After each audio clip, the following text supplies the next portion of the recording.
Hello students, आज हम आपके फर्स्ट टर्म का फर्स्ट चैप्टर स्टार्ट करने जा रहे हैं 12th क्लास का, जिसका नाम है मनी।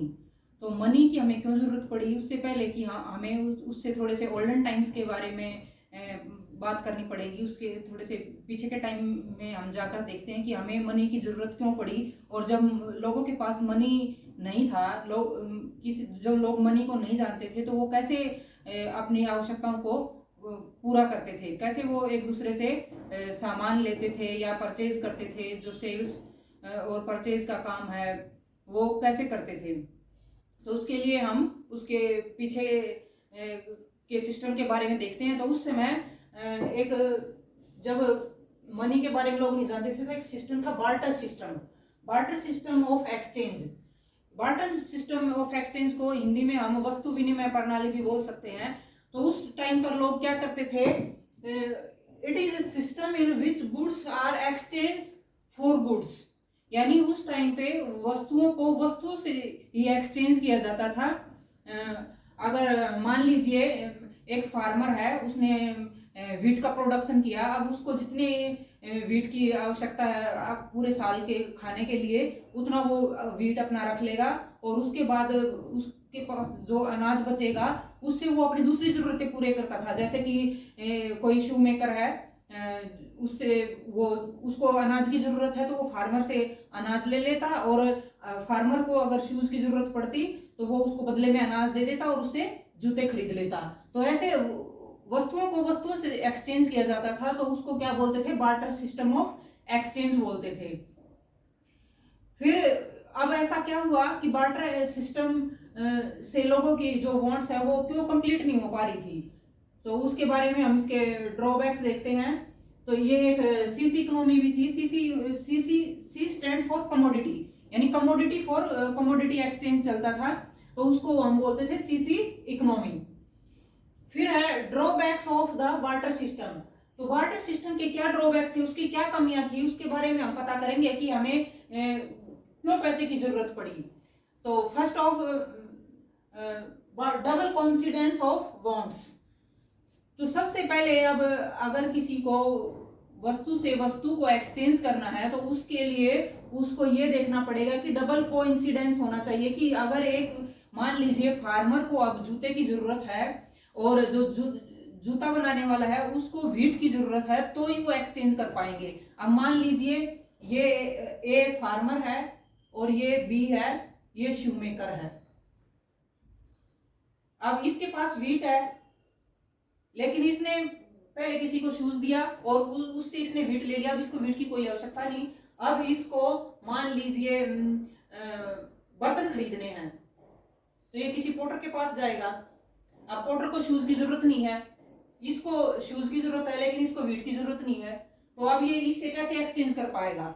तो यानी तभी एक्सचेंज कर सकते हैं जब डबल कोइंसिडेंस हो, यानी इसको भी उसी चीज की जरूरत हो और इसको भी उसी चीज की जरूरत हो, तो ही एक्सचेंज कर पाते थे।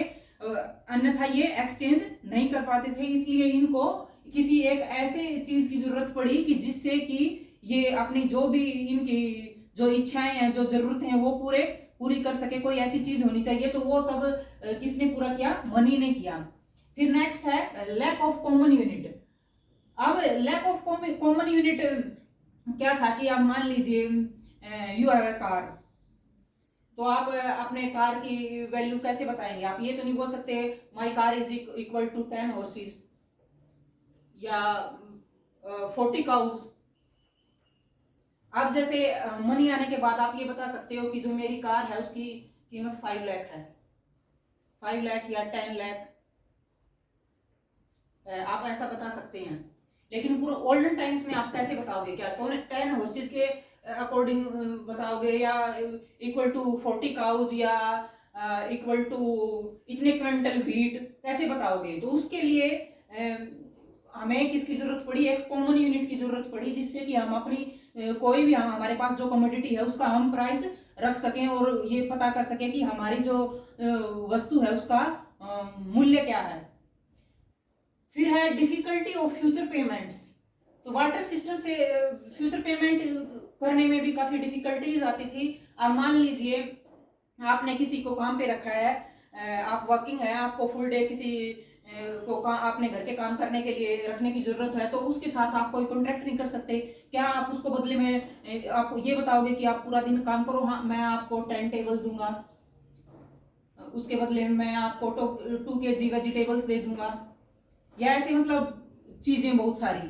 तो वो चीजें भी कहाँ से आएंगी आपके पास, और आप कैसे उसका प्राइस फिक्स कर पाओगे? अब तो आप ऐसे कह सकते हो कि आप किसी को काम पे रखते हो कि मुझे 8 आवर्स के लिए किसी को काम पे रखने की जरूरत है और मैं आपको 6,000 पर मंथ दूंगा या 10,000 पर मंथ दूंगा, तो ऐसे आप डिसाइड कर सकते हैं। तो उस टाइम पे बार्टर सिस्टम में क्या था कि ये डिफिकल्टी थी कि आप फ्यूचर पेमेंट्स नहीं कर सकते थे। जैसे कोई बिजनेस कर रहा है तो कोई कॉन्ट्रैक्ट साइन नहीं कर सकता कि आगे मैं आपको इतना पेमेंट करूंगा। तो ये सभी डिफिकल्टीज थी किसकी? बार्टर सिस्टम की। नेक्स्ट क्या है? Difficulty of storage of value and transfer of value. अब और क्या था कि अब कुछ चीजें ऐसी थी पेरिसेबल जो जल्दी नष्ट हो जाती हैं, जैसे कि फॉर एग्जांपल कोई फार्मर है, वो सब्जियां उगाता है, तो सब्जी क्या है, वो ज्यादा से ज्यादा 3-4 दिन स्टोर कर लेगा, तो उसको वो लंबे टाइम के लिए स्टोर नहीं कर सकता। अब वो क्या कर सकता है, जब मनी के आने के बाद वो अब ऐसा कर सकता है कि अपने जो वेजिटेबल्स हैं उसको जाके मार्केट में सेल कर देगा, और उससे जो पैसा आएगा उसको डिपॉजिट कर सकता है कि ताकि वो होल ईयर के लिए अपनी चीजें उस पैसे से खरीद सके। तो उस टाइम पे ये डिफिकल्टी थी। जैसे अनाज है, उसको भी हम ज्यादा टाइम तक स्टोर नहीं कर सकते, ज्यादा से ज्यादा 1 साल, उसके बाद उसमें कीड़े लग जाएंगे। तो ये सभी डिफिकल्टीज थी। और ट्रांसफर की भी डिफिकल्टी थी। आज जैसे मनी है, हम उसको ऑनलाइन भी ट्रांसफर कर सकते हैं, या हमें किसी को पैसा देना है, मान लीजिए ऑनलाइन नहीं दे सकते तो हम किसी को जाके पैसे दे सकते हैं कि हमने किसी से कुछ सामान लिया, उसको 10,000 पे करना है या कुछ करना, हम आसानी से उसको पॉकेट में डाल के ले जाएंगे और उसको दे देंगे। लेकिन उस टाइम पे जब मनी नहीं था तो क्या करेंगे? अब मान लीजिए हमने कोई 1 लाख की चीज खरीदी है, तो हम क्या पूरा ट्रक भर के ले जाएंगे अनाज का? तो उससे क्या होगा कि कॉस्ट भी बढ़ेगी ट्रांसफर करने की, हमें कोई ना कोई ट्रांसपोर्ट लेना पड़ेगा, उसका किराया देना पड़ेगा, तो वो इजी नहीं था ट्रांसफर करने में। तो ये सभी क्या थी? ये सभी ड्रॉबैक्स थे बार्टर सिस्टम के, यानी कमियां थी। ये सभी लोगों को डिफिकल्टीज फेस करनी पड़ रही थी बार्टर सिस्टम में, इसलिए हमें जरूरत पड़ी पैसे की। तो अब हम मनी के बारे में आगे पढ़ेंगे कि जो पैसा है वो उससे हम क्या क्या खरीद सकते हैं और उसकी क्या क्या फायदे हैं। अभी हमने देखा कि बार्टर सिस्टम से कैसे लोगों की जो वांट्स है वो सेटिस्फाई नहीं हो पा रही थी, तो इसलिए हमें मनी की जरूरत पड़ी। तो व्हाट इज मनी? तो एक इकोनॉमिक्स टू है, वो इकोनॉमिस्ट वोकर, उन्होंने क्या कहा कि money is what money does, यानी मनी वो है जो भी मनी कर सकती है, यानी जो भी चीज हम पैसे से जो भी काम करते हैं, हम चीजों को खरीदते हैं, एक्सचेंज करते हैं, या पैसे को स्टोर करते हैं, अपने डिपॉजिट करते हैं, वो सभी जो काम जो मनी करती है वही मनी है। तो हम मनी की थोड़े सा और ब्रॉड डेफिनेशन देखते हैं कि मनी क्या है। Money is a medium of exchange. तो पहले क्या था कि मीडियम ऑफ एक्सचेंज क्या था? गुड्स फॉर गुड्स, यानी वस्तुओं को वस्तुओं से एक्सचेंज किया जाता था। अब मनी क्या है? एक्सचेंज का मीडियम है। हम किसी के पास भी जाकर कोई भी चीज लेनी है, हम पैसे देके वो चीज लेकर आ सकते हैं। अब हमें कोई डबल कोइंसिडेंस की या ऐसी जरूरत नहीं है कि हमारे पास जो चीज है वो उस दूसरे आदमी को उस चीज की जरूरत हो और जो उसके पास है उसकी जरूरत हमें हो। अब हमें ऐसा करने की जरूरत नहीं है। तो अब एक्सचेंज का मीडियम क्या है? मनी है। Store of value, now we can store our money, जैसे हम आप फिक्स डिपॉजिट कर सकते हैं या बैंक में वैसे डिपॉजिट कर सकते हैं, या अपने पास स्टोर करके अपने मनी को फ्यूचर पेमेंट्स के लिए रख सकते हैं। तो बार्टर सिस्टम में क्या था कि हम गुड्स को हमें स्टोर करने में डिफिकल्टीज फील होती थी। अब है नेक्स्ट है major of value. Now we can major with money, like our house value is 20 lakh, या जो मेरी कार है उसकी जो कीमत है वो 10 लाख रुपए है, या जो मेरे घर में ये टेबल है ये 2,000 की वैल्यू है, मेरे पास ये मार्कर है ये 20 रुपीज का है। अब ऐसे मैं बता सकती हूँ। तो पहले क्या था कि वैल्यू को मेजरमेंट करने में भी डिफिकल्टीज होती थी। And as standard for deferred payment, यानी कि जो भी पेमेंट्स है अब हम उनको स्थगित कर सकते हैं। यानी अब मान लीजिए अभी मैंने कोई चीज ली है और अभी मेरे पास पैसा नहीं है, तो मैं उसको ये बोल सकता हूँ कि मैं आपको 1 मंथ, आफ्टर 1 मंथ या 2 मंथ्स आपको पेमेंट कर दूंगा। यानी अभी हम उसको थोड़े टाइम के लिए अपने ट्रांसफर को रोक सकते हैं। तो ये सभी क्या है, मनी के फंक्शंस हैं। अभी जैसे जो भी ड्रॉबैक्स थे वाटर सिस्टम के, वो सभी उन सभी को पूरा किसने किया, मनी को किया। तो वो सभी मेरिट्स हो जाते हैं या फंक्शंस हो जाते हैं मनी के। Store of value, measurement of value. अगर आपसे पूछ लिया जाए कि what is the function of money, तो आप लिख सकते हैं, अलग अलग ऐसे पॉइंट बना सकते हैं। Point number 1, it is a medium of exchange. Point number 2, store of value. Next लिख सकते हैं मेजर ऑफ वैल्यू।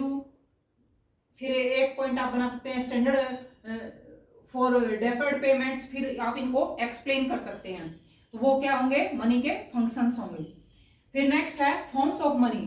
तो मनी की फॉर्म्स क्या क्या है, किस किस रूप में हम मनी को डिफाइन कर सकते हैं। जैसे कि अभी क्या है, लोगों की जो वांट्स हैं वो मल्टीपल हैं। पहले क्या था कि लोगों की कम इच्छाएं थी और कम जरूरत थी, तो वो आपस में वस्तुओं को एक्सचेंज करके पूरा की जा सकती थी। लेकिन अभी क्या है कि लोगों की जो वांट्स है वो मल्टीपल हो गई हैं, यानी बहुत सारी चीजों की डिमांड लोग करते हैं। तो उसके लिए हमें वस्तुओं को वस्तुओं से एक्सचेंज करने में डिफिकल्टीज होती थी।